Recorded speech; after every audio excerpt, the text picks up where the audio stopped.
All right, it is 6:37. I'd like to call the BIDA meeting to order.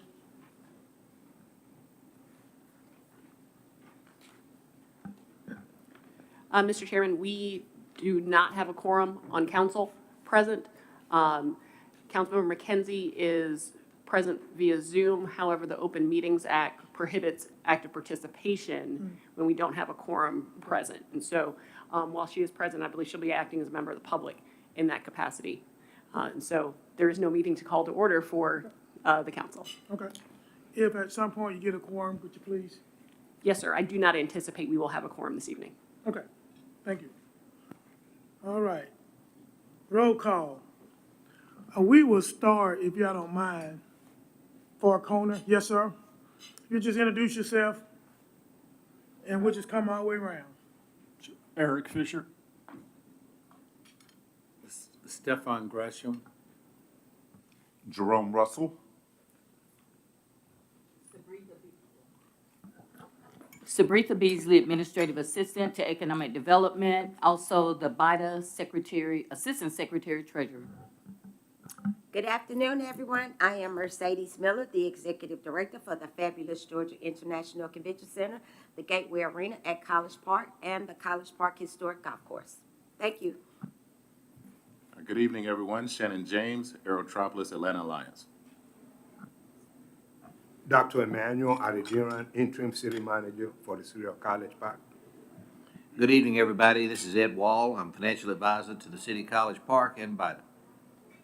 Good evening, Danielle Matricardi. I'm the new counsel for BIDA, and I'm with Denmark Ashby Law Firm.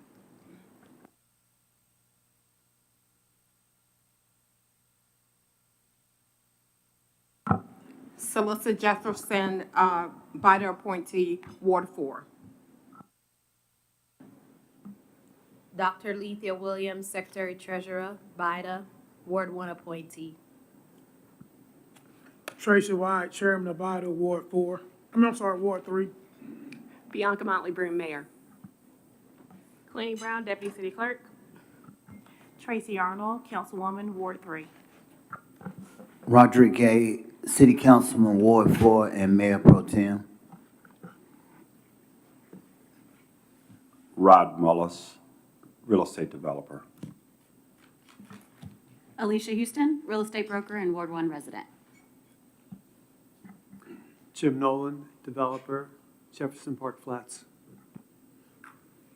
Jamel McKenzie, City Councilwoman for Ward 1. Dr. Lindsay? Yes. Y'all would like to introduce yourselves? You don't have to if you don't want to. Hi, I'm Keisha Yanis, Communications Coordinator. Sean Francis, Executive Assistant.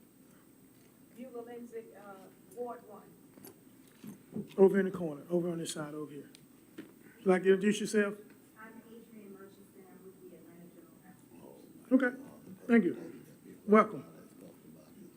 All right, next on the agenda items, approval of minutes, April 11th, 2024.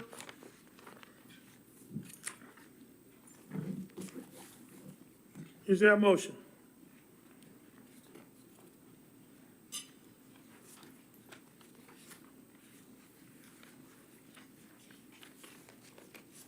Hello? Need a motion for the approval of the minutes?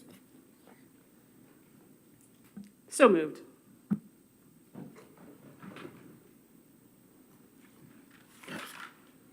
Can I get a second?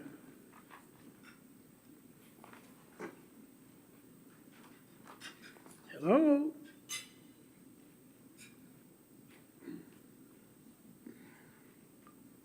All right. Nobody wants to second the motion? Then I guess we don't approve the minutes. I don't know how that works, but motion failed for lack of a second. All right.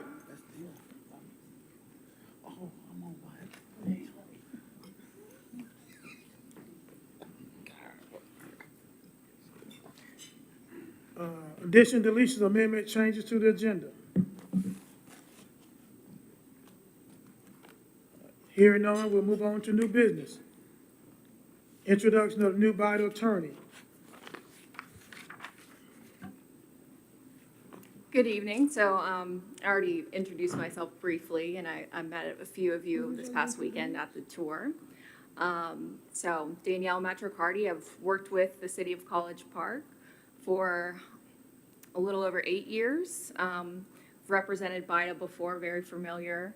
You might have seen my face at a couple of these meetings or city council meetings. I'm excited to get started, and thank you for having me. So. Thank you. All right, next on the agenda is review of 6 West City Tour. I just think we had an awesome time Saturday for those who was there. I want to thank the council, mayor and council, those who came out, as well as the citizens and all the entities that participated. The feedback was it was a great event, and we should do it again sometime. So anyone else would like to chime in and have any comment about the tour, please do so at this time.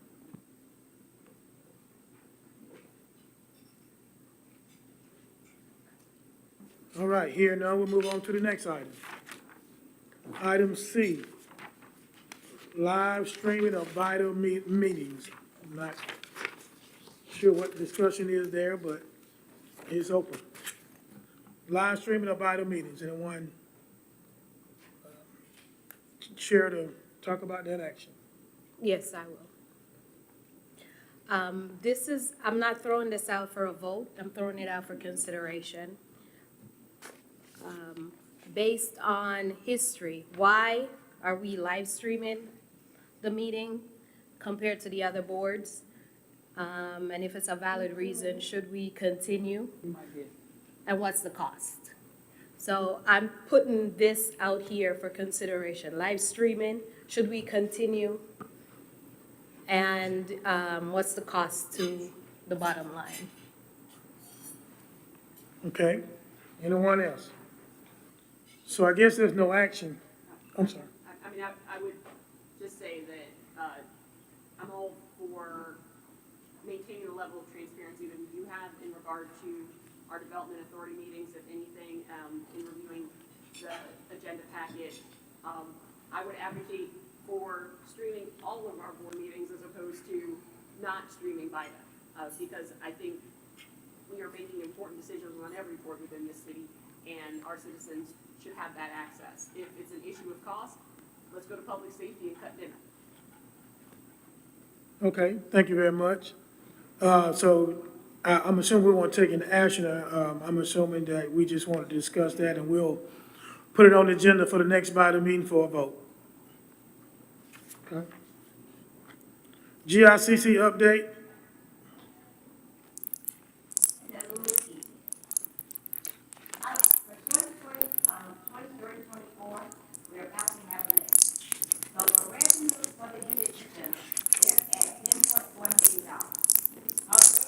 Excuse me, Mercedes, we're receiving feedback.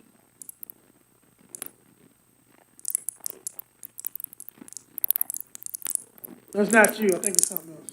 Mr. Chairman, maybe if you, can you turn off your microphone too? And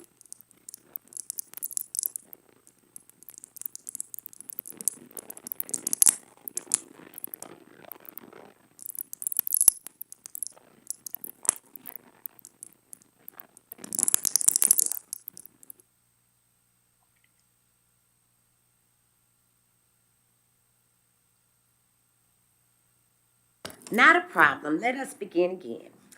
Okay, so back to the GICC, the revenues year to date are 10.4 million. The total expenses are 11.2 million. However, for those that know how the GICC work, we operate off transfer ins from hotel motel tax. So year to date, our revenues with the transfer in are at $12.1 million.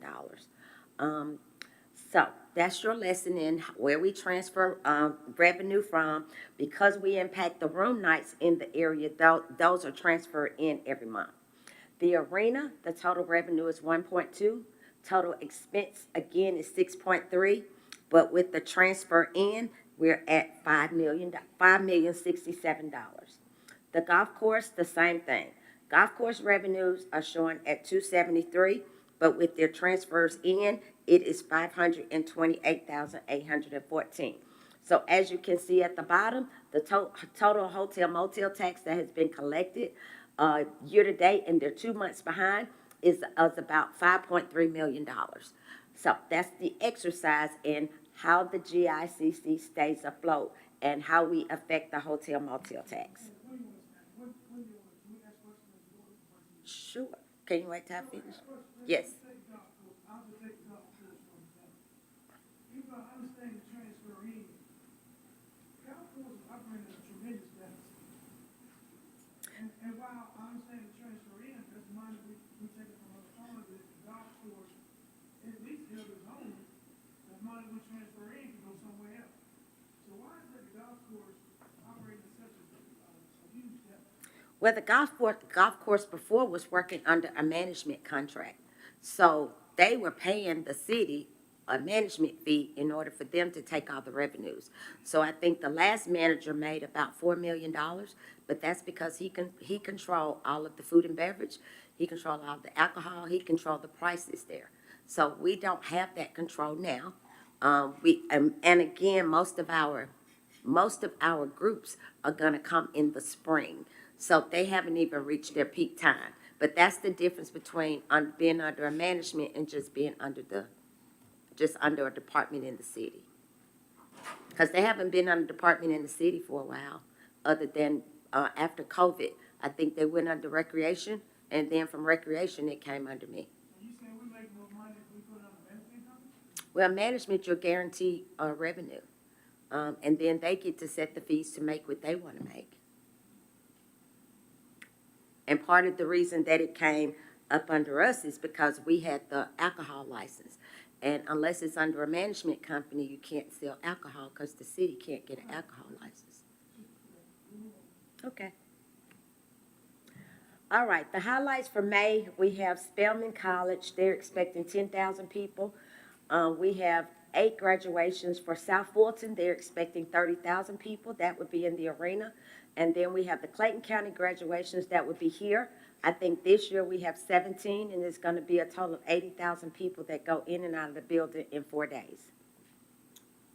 The upcoming group, we have the Freight Waves, the Teachers and Leaders, Suppliers Expo, Elite Mega Campus, which is really good because usually in June we don't have a lot of business, but we have been keeping our business steady for June. And if you look at the bottom, those are the dates for the Dream. Okay, so some announcements. For the arena, the Indiana and the Chicago games, they are going to move to State Farm because we can only seat about almost 4,000 people, and they have 11,000 people that want seats. So they're going to move those games. We will still get for the Indiana games and the Chicago games. Both sets of games would go down to State Farm. So because they had so many people that wanted tickets.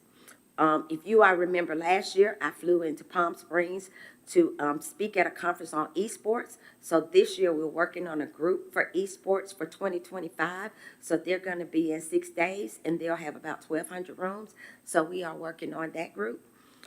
Also for Miku, if you look at the revenues for the arena, Miku generates, whenever you have a ticket event, the ticketed money goes directly into your account. So the total revenues from Miku was $303,233. But most of that money goes to the promoter that booked their event, so they can pay for talents, and that's their ticketing fees and all that.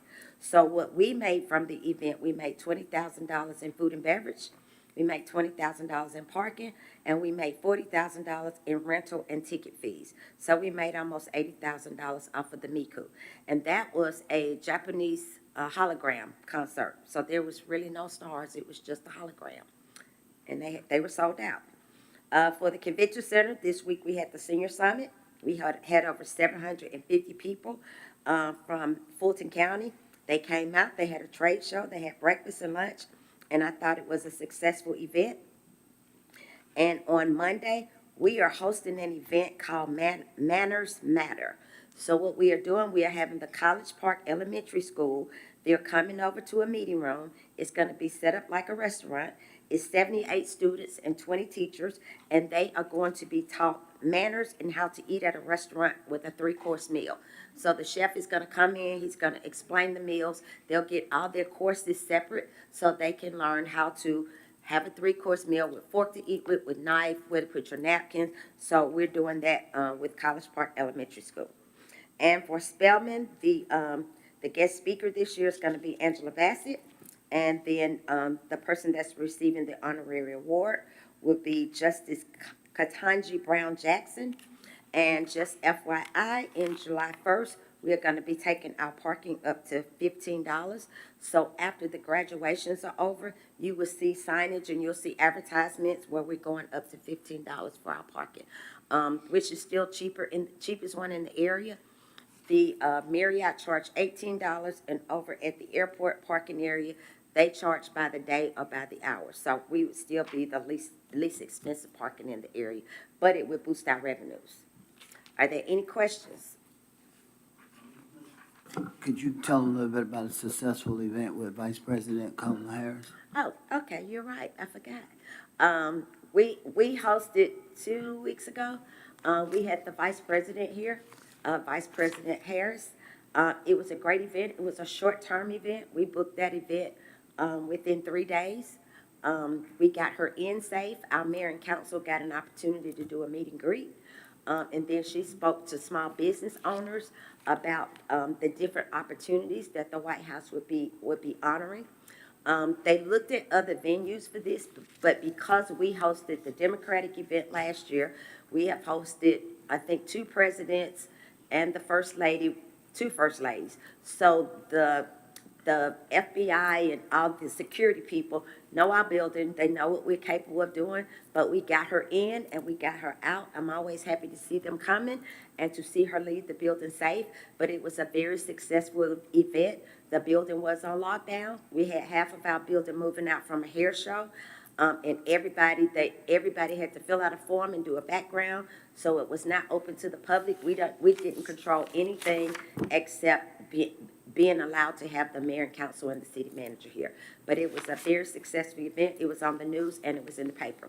Part of the reason we do these events, they did pay for the space, but I do these events more for marketing opportunities than we do for revenues. Because there was no food and beverage, there was none of that, but just the marketing of the world knowing who we are is very important in selling the facility. Any questions? Thank you, Councilman Gay. I'm sorry, I have 2 questions. Mhm. In regards to the 2 games that were moved to State Farm, 2-part question. Do we receive any revenues when that happens, and how do they sell more tickets than our arena can hold? Well, they didn't sell more tickets. We still get our rental fee because we charge a Okay. base rental. Got And then we get ticketing fees and we get all the food and beverage. But because they had a wait list of over 11,000 people for that game, because every time people wanted to buy tickets, they would just wait list them to see how many they got. And Okay. because they had 11,000 people on the wait list, they decided to take it down to State Got Farm. you. Okay, now I understand. Thank you. Any other questions? Thank you very much. All right, well, thank you, Mercedes, as always. Sabrina, do we have an economic, or city manager, do we have an economic development report? I don't know if we do or not, but Well, Sabrina? I can just do a review. This on? Testing. These are just some notes from our biweekly economic development report. But there was a grand opening ribbon cutting for Smooth Your Premier Spa Lounge. It's now open for business. That's located at 2459 Roosevelt Highway in Suite B. We ask that you please patronize our local businesses and pay where you stay. As part of the Main Street Collaborating with Buildings and Grounds, we're excited to share that the spring flower beds and flower pots along Main Street and the Keeping College Park, beautiful. They've been replanted, looks really nice. There is a no trucks, no parking sign that was installed at 1876 Princeton Avenue driveway for safety precautions. Also, our Main Street manager, Ginger, who's attending a Main Street conference in Birmingham, Alabama this week, but she attended a code enforcement class with Keep College Park Beautiful, and they discussed Georgia litter violations and penalties, and that deals with egregious litter. Also, on Main Street, the Coles Braiding business, they have received new windows in their business improvement plan, and that's located at 3753 Main Street. Looks really nice.